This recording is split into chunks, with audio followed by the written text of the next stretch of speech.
familia, it's Alex. Thank you guys so much for tuning in today. So as you guys can see from the title, I promised you guys that I would be ranking eyeshadow palettes that I've either reviewed, showcased somehow, some way on my channel from September up until this point. Obviously, there will be some new palettes that I have gotten in December that had not meet the cut here because obviously through time or through shipping delays, I never got a chance to actually sit down and review certain ones with you. But today I do have 6 palettes that I have reviewed and showcased on my channel since September. So I have ranked them from 6 all the way to number 1. If you are interested in watching, stay tuned. But first, if you're new to my channel, welcome to the familia. My name is Alejandra. I'm an eyeshadow enthusiast with a dash of Prague, Japan. That is something that interests you. Subscribe.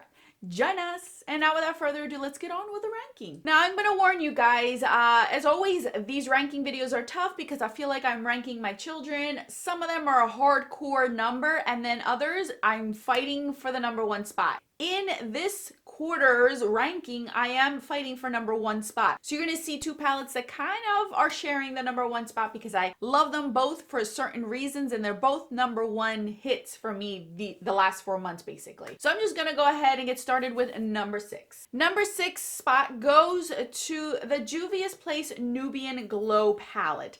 This is a 6-pan palette that I reviewed with its sister palette, which was the Nubian Royal. You'll see that one in the ranking as well. The reason why this was the last one on the list was 1, the color story is not something that is unique to my whole entire collection, and 2, the formula of the mattes were not my favorite. Out of all of these shades, this shade right here was definitely my favorite out of all of them. It gave you this yellow greenish shade, and it was a nice topper, but if you wet it, it came out really nice on the skin. There's nothing really much to say about this palette. There wasn't anything terrible about this palette. It was just compared to the rest of these palettes, this was by far the one that I thought took the 6th spot. It's not something I feel like I'm going to reach for a while. Maybe in the future, if I mix it with other shadows, it will work. But this truly, if I really want a yellow-orange look, this is the palette I'm going to reach for. That's all I can take this with. I can't do anything else with it, but just stick to yellow and oranges with it. So for that reason, this is number 6. Number 5 goes to the Wahala 2 palette.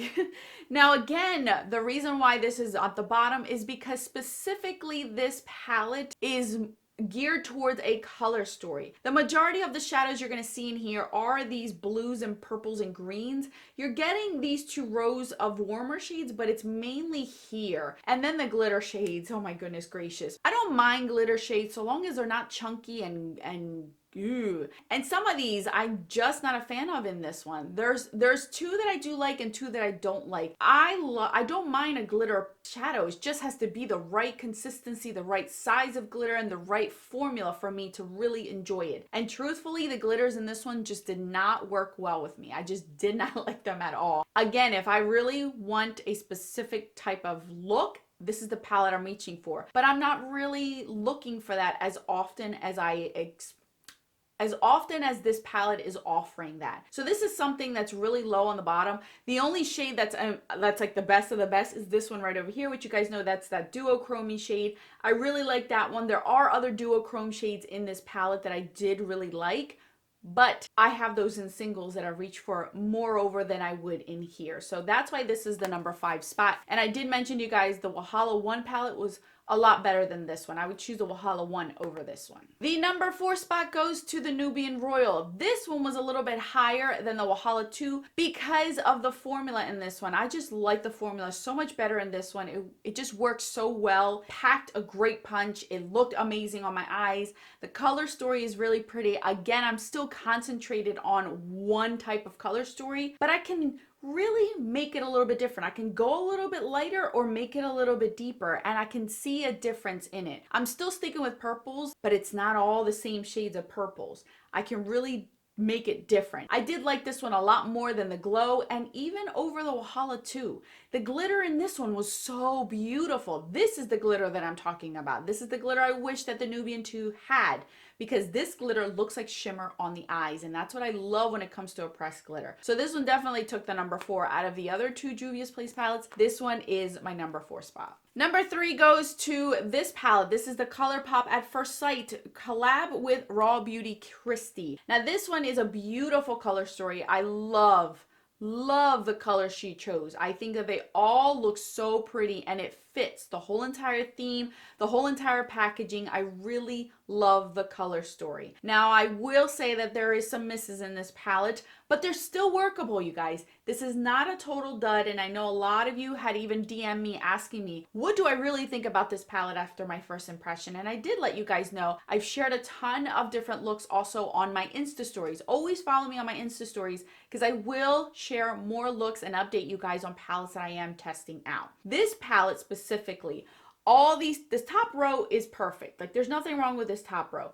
This row I really enjoyed, minus this one was a little bit harder to work with. You guys saw it on camera. With this shadow, you either need to have a glitter glue, some sort of glitter pigment, or wet the shadow. If you're using it wet, it's not going to really give you the effect that you're looking for. Wet, I felt like the more I applied it, the more layers I would put on, the layer on top would take away from the bottom layer, and I kept having to reapply and it just wasn't working. Use it wet or use some sort of tacky base, because it's not going to work that way. The other thing I wasn't a fan too much of is the fact that I only got 2 of these shimmery shades, and they're both very drastic from one another and very specific looks that I would get. I wish there was at least one more, a neutral type of shimmer shade, so I can make it work with all of these. Like, I don't want to use this gold with everything. I just want to use this gold with a few of these colors. So I always had to reach for something else, which, trust me, for me personally, that's not a problem. I have enough to reach for to make this work. But I'm thinking of somebody who's just has a curated collection and is looking at this, maybe that might be an issue for you. Last thing I do want to mention is these last 3 shades at the bottom. A lot of you commented on me saying, a lot of you commented on that video that Emerald City did not pack a punch as much as you wanted to. Here's the trick. These last 3 shades, I can tell you how to use them for them to pack a punch. You're going to have patience, and you're going to have to really know where to place the shadow in order for it to work. These 3 shadows do not work as a blending shade. Do not work as a shade where you're going to buff it out. You buff these away, whatever they did to this formula, it's just going to buff and go away. So what you need to do is grab some sort of dense brush, pat it in there, pack it on wherever it is that you want to put it on your eye. Grab a clean blending brush and only blend out the edges of that shadow. That way the intensity of the actual shadow will show up on your eye and not blend away. If you're sitting there packing it on your outer V, for instance, and then you're blending it out with the same brush, you're gonna make a muddy mess, or you're gonna end up blending it away, and it's just gonna frustrate you. The way that I found those 3 worked is if it's in a packing sense. Pack it on your lower lash line and buff it out just a little bit with a clean brush, and it'll show up. Same thing with the outer V. Pack it in, blend it out. It worked great for me. And I shared with you guys a look that I did with using that one predominantly on my outer V. It worked, but you have to tweak the way you use your shadows in order for those 3 to work. This one worked great regardless. But I'm talking about these last 3 down here. If that is something that's going to make it or break it for you, don't purchase this palette. If that's not something that you want. I used these 3 as liners and they worked perfectly fine. I used this one as a liner on camera and it worked perfectly fine. You guys saw that it packed on well because I didn't have to do any blending to it. If you want to diffuse it out and blend it out, you're going to have to take that extra step to put it on, grab a clean brush, and buff out the edges gently, not like an animal. Do it gently. That way you'll have the impact of the shade and the color and still have it diffused however it is that you want it to be diffused. I did really enjoy this, and mainly because of the color story, not so much because of the shimmer shades. I just really liked the color story. I thought it was great, and I can see myself reaching for this. If you were a fan of the Subculture palette, the actual color story, this is something you might enjoy as well if you didn't get that one. Again, just be wary for those 3 singles at the bottom, but they do show up. You just have to figure out a way to work it with your eyes. The last 2 palettes that I have for you, honestly, take the #1 spot, both because they both do something different, and I'll share with you guys either one. I couldn't pick which one could be #1. Honestly, I really, really love both of them. First one I want to share with you guys is the Pat McGrath Celestial Divinity palette. The reason why I could not put this as #2 or #1, it's because it's different from my other palette that I'm going to share with you guys. This one is #1 because, 1, the price is amazing for what you're getting.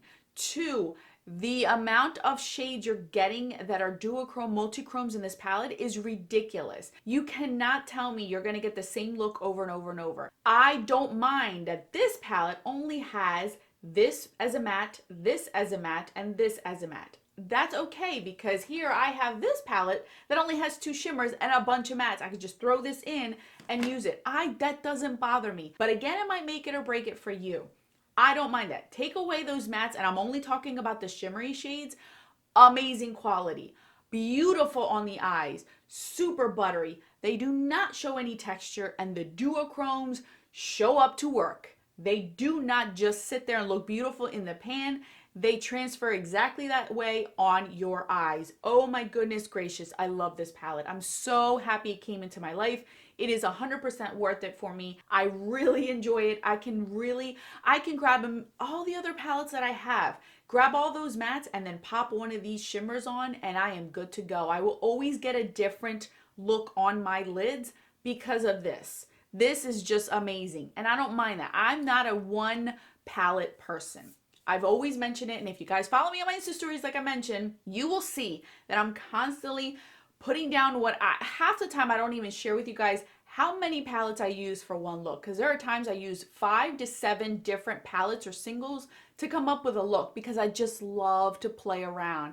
I don't like to just stick to one palette. Sometimes when I review palettes for you guys, I drive myself crazy because I want to dabble into other ones to help with that palette. But I stick to that one palette just to give you guys that review. I know, there's my ADD again showing up, telling me I do have ADD. But this palette, that's why I put it as a #1 spot, because it's different from my other palette that I'm going to share with you guys, because it's giving me something that I love. It's those duochromy, metallic-y, soft, buttery type of silky shadows that you would love from a formula like this. So yes, absolutely love this one. The other one that took the #1 spot for this whole entire quarter is this one. Are you shocked? No, you should not be shocked. The reason why this took #1 is because this one is different from the Pat McGrath palette.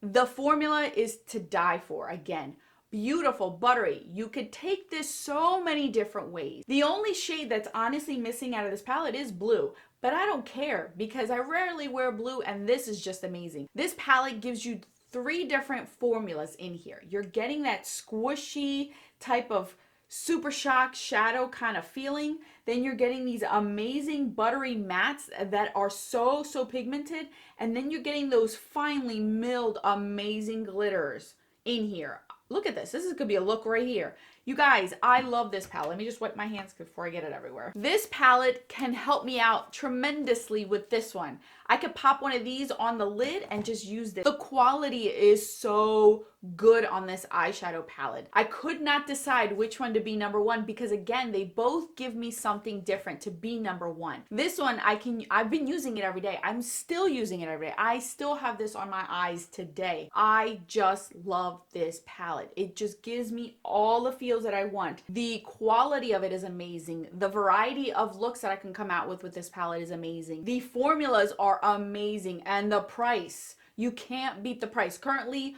on Ulta's website, I believe it is on sale for $22.75, around there. So this palette is so good. It's even worth it. I paid the full $29 for this, and I'd pay it again because it is that good. I love it. Definitely my #1 spot has to go to both of these. I could not choose. And I'm sure you guys can agree with me. I just can't choose. I know. You're probably thinking, well, I'll go with Pat McGrath because she's more expensive. But this is just as good, you guys. Yes, it's more powdery. Yes, you're getting glitter in here, but it is so good. They did such a good job. Whoever was in charge of this palette at VH on that round table, throwing darts at ideas and came up with this one, you should get a raise because this is amazing. You should stick to this formula with every other palette because, oh my goodness, I love this so much. All right, you guys. That is it. Those are the 6 palettes that I have purchased and reviewed some way, shape, or form from September all the way up until this point of this video. All the reviews, palette bingo reviews, demos, first impressions, whatever I did with these eyeshadow palettes will be linked down in the description box. If not, I've linked quite a few up in the iCards. So if you want to check any of the in-depth reviews of any of these palettes, you can go ahead and check those out on my channel. Thank you guys so much for watching. I will continue to be doing this because I love eyeshadow palettes so much. Anyway, I hope more videos are right over here for your enjoyment. Until then, bye guys.